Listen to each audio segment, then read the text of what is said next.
up guys, it's Joelle and today is day 3 of BookTubeAthon, so welcome back to my channel if you're still watching. Right now it's 25 past 10 and actually it's funny because I woke up nearly an hour ago and I had coffee and stuff. I'm a little sleepy because again I had to edit until late because of things and because we watched a movie.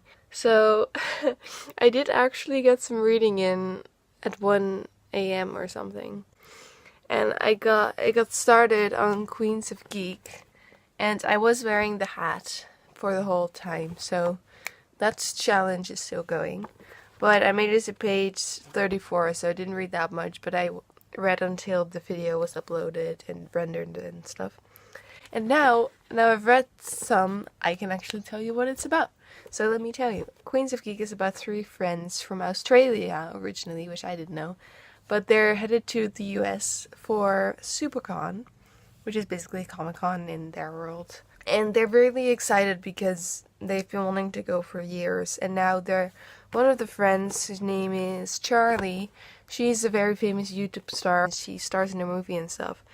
She is there to promote her movie and everything. But she has some problems because her co-star, Reese, is also her ex-boyfriend because what I'm getting at is he's a jerk.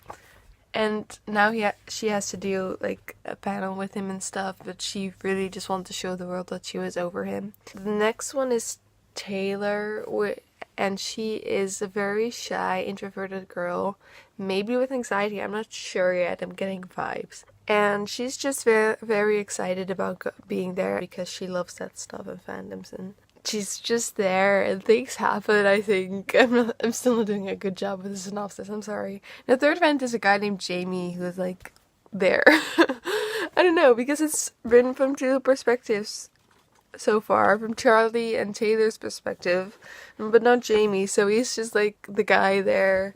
Probably be some romance. I mean, with 2 girls and 1 guy has to be, right? That's why, come on. But yeah, I'm really enjoying it. It's really cute and geeky, and actually I kind of want to read you an excerpt from a page because I loved it so much. It's from chapter 1, it's from Taylor's perspective, and let me just read it to you because I relate so much. Sometimes I see people at the supermarket or somewhere else mundane, smiling and cheerfully making small talk with strangers and not looking tense or uncomfortable at all.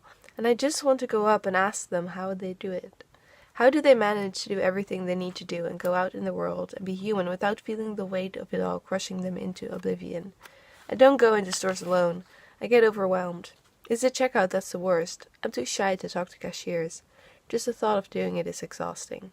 I'm forever observing, trying to learn how to be an adult human being by watching others, and I'm constantly in awe of how easy some people make it look. And then I feel certain that something is wrong with me for not being able to do said normal, easy things with such ease. That's relatable. Like, same. But yeah, I love it. There's a lot of geeky references and stuff, and I'm really enjoying it. It's definitely like a cute read. You have to read for the cuteness, I can already tell. But I'm excited to read it. So I have my hat ready again. Okay. Yeah, smooth. Okay, so I have my hat and I'm gonna keep reading. The challenge today is the Book Dominoes challenge, which I'm scared for because I don't want to damage my books, but I have a fun idea of like the design and I'm gonna put it in. I'm gonna do that later, but first I want to get some reading done because come on, it's a readathon. Yeah, I'll keep you guys updated.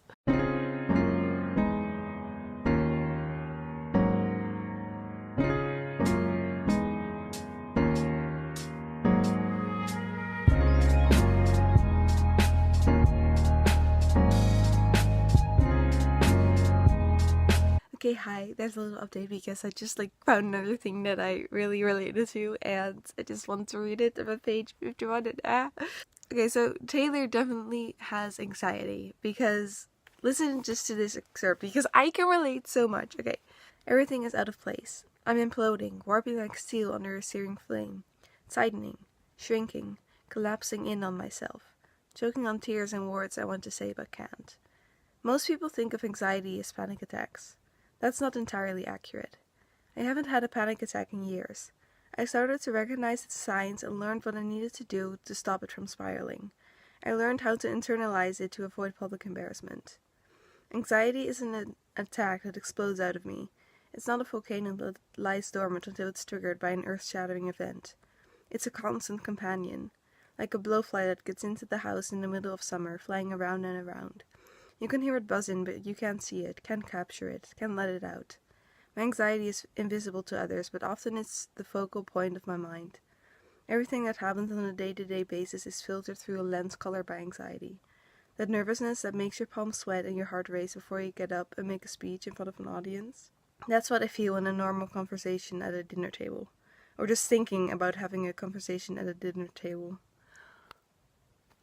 Same! Oh my gosh, I love this. I can relate to this so much. I don't think I've really read a book about anxiety before. I feel so happy. It's so nice to read your feelings, because I feel the exact same thing about panic attacks. Like I have had panic attacks, but not that many. I can count them on one hand in my life, because I always avoid them and I always just stuff it up, and I avoid situations that causes panic attacks, and I plan everything out so carefully to avoid having panic attacks. Oh, this is so relatable. I love this. I'm gonna have my mom read it.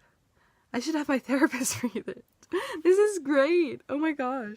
I'm gonna start crying, okay? I'm gonna keep reading because it's nice. I'm sorry. I'm a mess.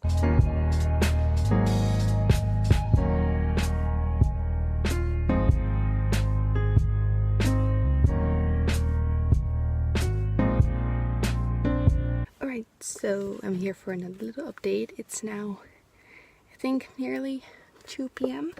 and I'm at page 171 of Queens of Geek, and I'm loving it so far. As you saw, my little rants, I can just recognize it, feeling safe in a place where it's okay to be weird and geeky and stuff, and it's so cute, and it makes me even more excited to go to Comic-Con.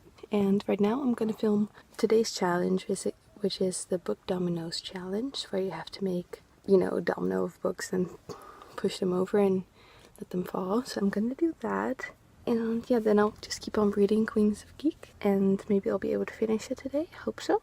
I'll have more thoughts on it when I finish reading, but I think it actually might be a 5-star book for me, just because I can relate so much, because I recognize that it's maybe not the best written book ever, or the most high quality written story, but it's just what it means to me, and there's just a lot in that's very important and good, coming out of a toxic relationship, or what the problem is with people shipping, because that's the thing that Charlie goes through, who's the famous person out of the friend group who just got out of a relationship a while ago of her co-star, and it was a very toxic relationship, and he was very manipulative and emotionally and verbally abusive, and just belittled her, and he has narcissistic traits and everything, but still she experiences a lot of people are still shipping her with him, asking if they're gonna get back together and stuff. So she just has to deal with a lot, because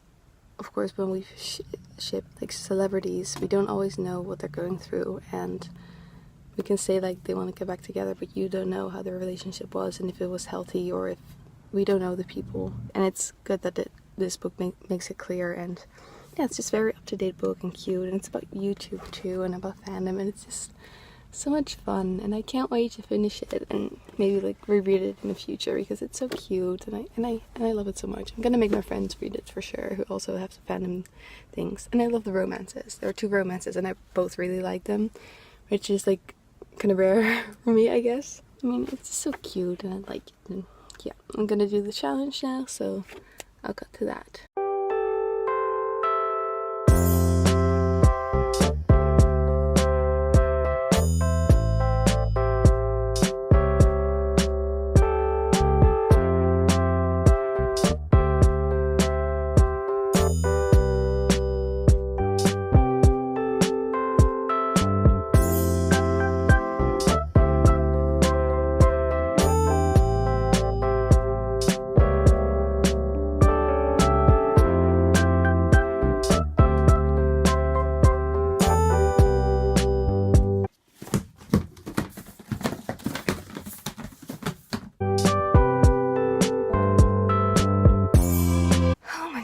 Intense. It took me 9 tries to get that, And I don't know if you noticed, but I tried to do the angelic rune from the Multi Instrument series. It was so difficult because it kept like falling short. So like because it has all those corners, so it wouldn't like fall. It's so frustrating. So I readjusted it so many times. And like I think it took me like half an hour or something to do it. And I'm like sweating. I had to take my beanie off for a moment because it's so hot. I'm like stressing out, but I did it. I finally got it on video, and it looked pretty cool, and I'm happy with it. So I'm so tired. I'm just doing that. It was really frustrating. It's frustrating because yeah, it just didn't work, but it was quite a challenging pattern. So hopefully I'll get credit for it. Anyway, I'm just gonna keep reading Queens of Geek, and then in a little over an hour I'm gonna get some food and have to work and stuff. So this took a lot longer than I thought it would. Oops. So yeah, I'll see you probably this evening.